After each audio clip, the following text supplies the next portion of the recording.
আমাদের মূলে কেউ আঘাত করবে, আমরা সেটা মেনে নিতে পারি না। কেউ স্বাধীনতা এবং সার্বভৌমত্বকে নিয়ে কটাক্ষ করবে, আমাদের জাতীয় পতাকা অবমাননা করবে, এটাকে নিয়ে যদি কুরুচিপূর্ণ কোনো বক্তব্য রাখে তাহলে সে বাংলাদেশি বলে আমার মনে হয় তার বলা উচিত না। যারা অবমাননা করেছে আমরা তার তীব্র নিন্দা জানাচ্ছি। আমার জাতীয় সঙ্গীতকে কেউ অবমাননা করবে, বাংলাদেশে এটা চলতে পারে না। এটা এখনও বাংলাদেশের জাতীয় সঙ্গীত। যে জাতীয় সঙ্গীত আমরা ছোটো থেকে বড় হয়েছি, যে জাতীয় সঙ্গীত গান গেয়ে, হ্যাঁ, সেটাকে একটা জাতীয় সঙ্গীতকে অবমাননা করা মানে বাংলাদেশকে অবমাননা, বাংলাদেশের পতাকাকে অবমাননা করা, বাংলাদেশের ভূখণ্ডকে অবমাননা করা। অতএব আমরা বাংলাদেশকে ধারণ করি, আমরা ৭১কে ধারণ করি। আমাদের যা কিছু অর্জন ৭১কে নিয়েই আমাদের অর্জন। আমরা মুক্তিযুদ্ধের মধ্য দিয়ে একটি দেশ পেয়েছি, একটি স্বাধীন ভূখণ্ড পেয়েছি, আমরা একটি মানচিত্র পেয়েছি। পরবর্তী পর্যায়ে ৯০ এসেছে, পরবর্তী পর্যায়ে ২০২৪ এসেছে, আরও অনেক ছোটো ছোটো জিনিস এসেছে। আমাদের ২০২৪ আমাদের মুক্তির দিশা দেখিয়েছে। আমাদের যখন স্বাধীনতা এবং সার্বভৌমত্ব হুমকির মুখে ছিল, সেই স্বাধীনতা এবং সার্বভৌমত্বকে আমরা টিকিয়ে রেখেছি একটি ফ্যাসিস্ট রেজিমের পতনের মধ্য দিয়ে। সেটি হচ্ছে ২০২৪, একটি ছাত্র জনতার গণ অভ্যুত্থান সৃষ্টি হয়েছে ২০০০। যেমনি করে ৯০-এ স্বৈরাচার বিরোধী আন্দোলনের একটি পর্যায়ে ৯০-এর গণ অভ্যুত্থান হয়েছিল।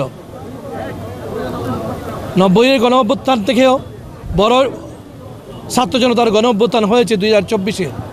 আরও কিছুদিন গেলে হয়তো আমরা স্বাধীনতা এবং সার্বভৌমত্ব হুমকির মুখে পড়ত, কিন্তু যা কিছু সম্ভব হয়েছে ৭১কে নিয়ে। অতএব আমাদের মূলে কেউ আঘাত করবে, আমরা সেটা মেনে নিতে পারি না। শাহবাগে জাতীয় পতাকা অবমাননা করা হয়েছে। এটি আমাদের জাতীয় পতাকা হচ্ছে আমাদের অনুভূতি, আমাদের আবেগ। জাতীয় পতাকা মানেই হচ্ছে লক্ষ লক্ষ মানুষের আত্মত্যাগ। জাতীয় পতাকা হচ্ছে ২৪শে জুলাইয়ের গণ আন্দোলন। সো জাতীয় পতাকার অবমাননা কখনো মেনে নেওয়া যায় না। বাংলাদেশি যারা আছেন, বাঙালি যারা আছেন, তারা এটিকে মেনে নিতে পারেন না। কেউ স্বাধীনতা এবং সার্বভৌমত্বকে নিয়ে কটাক্ষ করবে, আমাদের জাতীয় পতাকা অবমাননা করবে, সেটি শুধু বাংলাদেশ জাতীয়তাবাদী দলই না, বাংলাদেশের আপামর জনসাধারণ সেটিকে মেনে নেবেন। এবং তারই প্রতিবাদে আজকে সিলেটের এই শহীদ মিনারে আমরা প্রতীকী একটি প্রতিবাদ করেছি।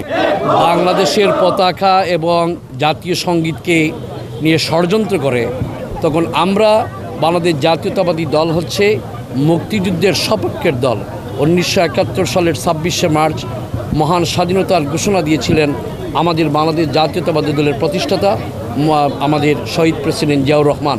কেউ যদি জাতীয় যে আমাদের যে পতাকা এবং আমাদের যে জাতীয় সঙ্গীত, যেটা আমরা ক্লাস 1-2 থেকে আমরা যেটা শুনে এসেছি, আমরা দেখেছি, আমরা বাংলাদেশ নামক দেশটি পেয়েছি। যারা আজকে এই যে আমাদের যে জাতীয় যে আমার সোনার বাংলা, যেটা যদি এইটাকে যদি কেউ অস্বীকার করে বা এটাকে নিয়ে যদি কুরুচিপূর্ণ কোনো বক্তব্য রাখে তাহলে সে বাংলাদেশি বলে আমার মনে হয় তার বলা উচিত না, সে অন্য কোনো দেশের বলতে হবে।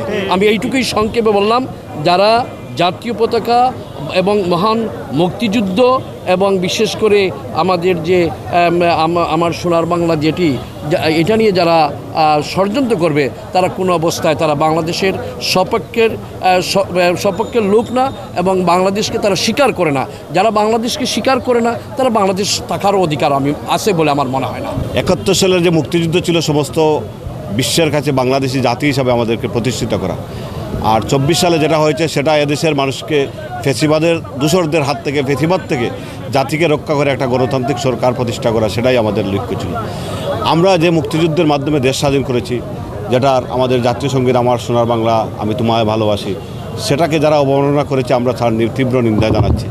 এ দেশ মাতৃকা যে স্বাধীনতা যুদ্ধের ঘোষণা দিয়েছিলেন আমাদের নেতা শহীদ রাষ্ট্রপতি জিয়াউর রহমান, সেই স্বাধীনতা যুদ্ধের চেতনা কোনোভাবে ক্ষতিগ্রস্ত হোক সেটা আমরা চাই না এবং আমরা কখনো করতে কাউকে দেব না।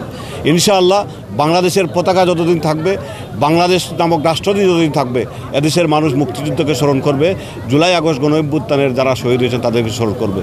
আমরা সেই স্মরণীয় রাখার জন্যই আমরা জাতীয় সঙ্গীতটা আরও বেশি ধারণ করতে চাই, আরও বেশি জাতীয় সঙ্গীতটাকে আমরা নিজেরা গেয়ে মানুষকে উদ্বুদ্ধ করতে চাই এবং সেটা আমাদের অব্যাহত থাকবে।